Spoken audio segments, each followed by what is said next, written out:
Welcome to What's the Deal, our investment banking podcast on Making Sense, the hub for JP Morgan corporate and investment bank podcasts. In each episode of What's the Deal, we'll explore the trends that are driving deal-making and transforming industries today. Hello, and welcome to What's the Deal. I'm your host today, Kathleen Darling from JP Morgan's Debt Capital Markets team. I'm excited to be joined by Todd Rothman, Managing Director of our North American High Yield and Leveraged Loan Capital Markets team, to discuss the 2023 activity being seen across M&A and leveraged buyouts. Todd, welcome to the podcast. Thanks, Kathleen. Great to be here. Really appreciate you having me. It would be great if you could share with our listeners your background at JP Morgan, both in the U.S. and abroad. Sure. So I'm a lifer at JP Morgan. This July will mark 24 years. Started my career in our global syndicated finance business in New York. Ultimately moved to London in 2010 for what was supposed to be 2 or 3 years. Ended up staying 11 and a half years. Came back to New York about 2 years ago now. I started my leveraged finance career on the origination side. I moved to the capital markets desk about 7 years ago. Earlier in my career as an associate, I actually spent a year in our natural resources IB coverage team where I focus more on equity and M&A. So those are areas that are near and dear to my heart as well. That's great.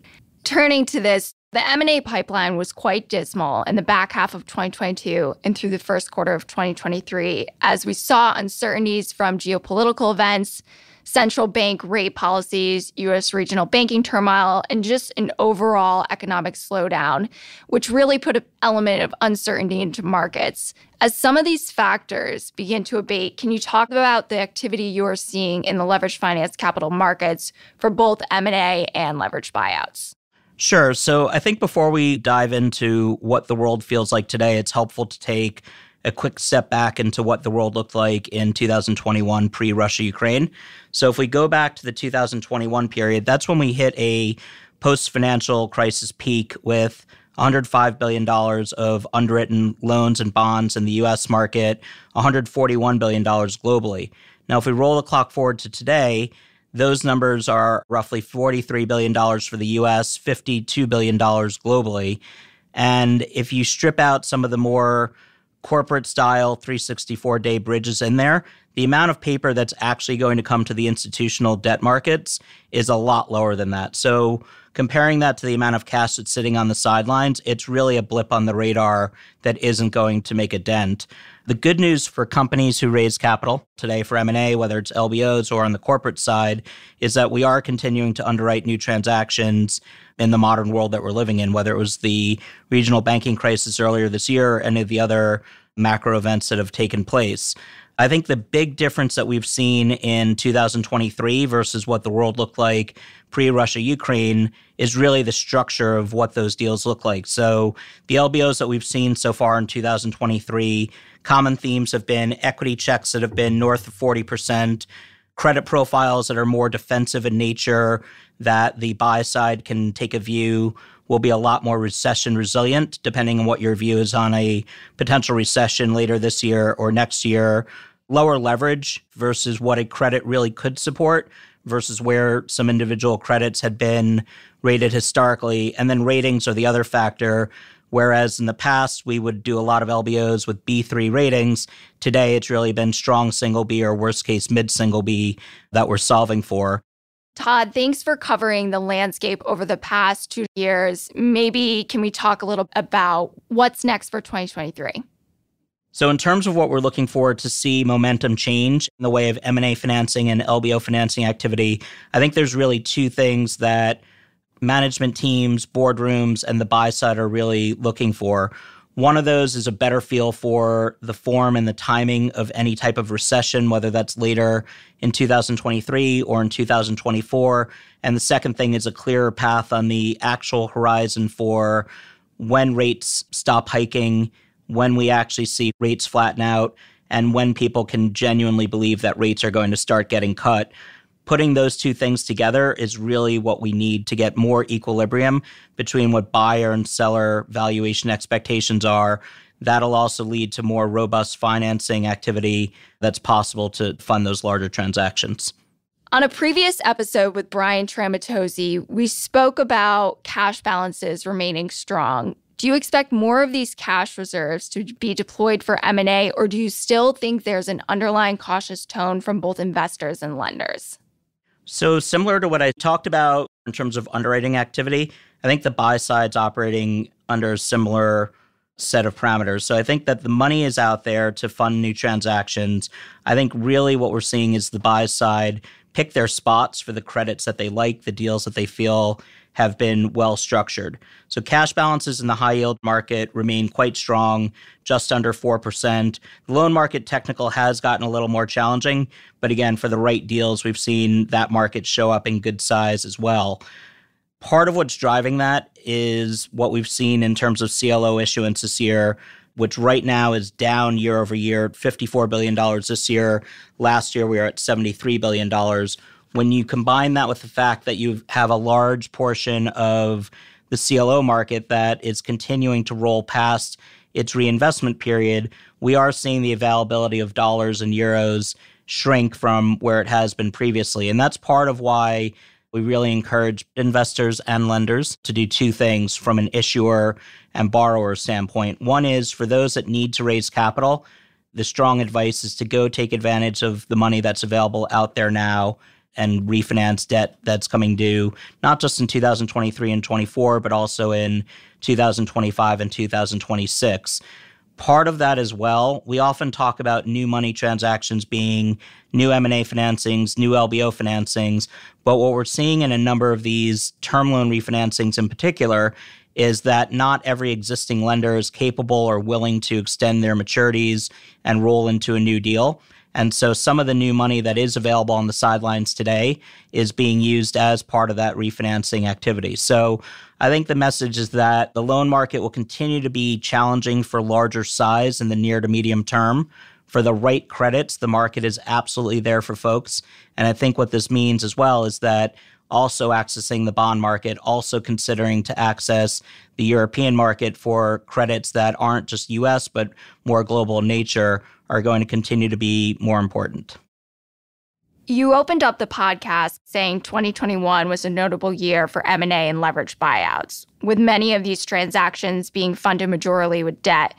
As rates have increased, resulting in more expensive capital, how are you seeing companies assess pro forma capitalization for these acquisitions? As I talked about before, in terms of what the prototypical LBO looks like in 2023, part of the way we're addressing that very problem is lower leverage. So a deal that might have been able to be levered at 6.5, 7 times 2-3 years ago, today we're doing that deal a turn, 2 turns, 3 turns lower leverage, in part because of investor and lender caution, given the economic uncertainty, but also because interest rates are simply higher. Companies can't support the same amount of debt that they were able to before. I touched on the loan market technical and how that part of the equation has been a bit more difficult this year. Part of the way we filled that void has been introducing secured bonds a lot more into the equation to help raise the amount of debt capital that companies are looking to put on the balance sheet. One thing we have not really tested yet, though, is the market for CCC unsecured LBO bonds. There have been a couple of successful refinancings of that ilk so far this year, but I think that's really going to be one of the key components to unlocking more LBO activity in terms of being able to get a little more leverage and be able to stretch a little bit more on valuation versus where the expectations are for people that are selling their company, whether they're publicly listed or held privately today. This year, we've seen very little in the way of junior capital, whether it's subordinated bonds, unsecured bonds, second lien loans that have come to market. In fact, only $5.1 billion of unsecured paper has been underwritten so far this year, which is about 18% of total volume. That's down substantially from where things stood pre-Russia-Ukraine. Great. And where exactly does private credit play in here? So we talked about secured bonds and also accessing the Euro market as a way to find incremental capital to fund leveraged buyouts and corporate M&A. Private credit has been another avenue that's been utilized. I'd say that's been a bit more prevalent in the middle market space. We have seen it in a couple of larger scale LBOs that have come to market. What's interesting, though, is as the market has improved over the course of 2023, we've actually seen financial sponsors see the merits of refinancing those private credit deals in the broadly syndicated loan market due to their lower costs, being more scalable in nature over the course of time, and ultimately more borrower-friendly terms. Going off the overall structuring that we're seeing for these deals, there's also the documentation element. Can you touch on the trends you're seeing there as well for deals getting done in 2023? What we've seen from both bond investors and lenders this year really has been an increased focus on how do I protect myself. We continue to be in an environment that has macro uncertainty, the risk of a recession coming, an expectation that default rates are going to continue to rise in both the loan market and the bond market. And what you're seeing is lenders and investors really dig more into the documentation and figure out what loopholes are there that could be used by a borrower or by an issuer that could potentially dilute the recoveries of a secured lender or bond investor today, whether that's moving assets to unrestricted subsidiaries, whether that's raising capital at non-guarantor entities. And so you've seen a lot of focus on the proverbial protections like for Chewy, J.Crew, CERTA, and provisions. And that's really been the focus that we've seen from the buy side.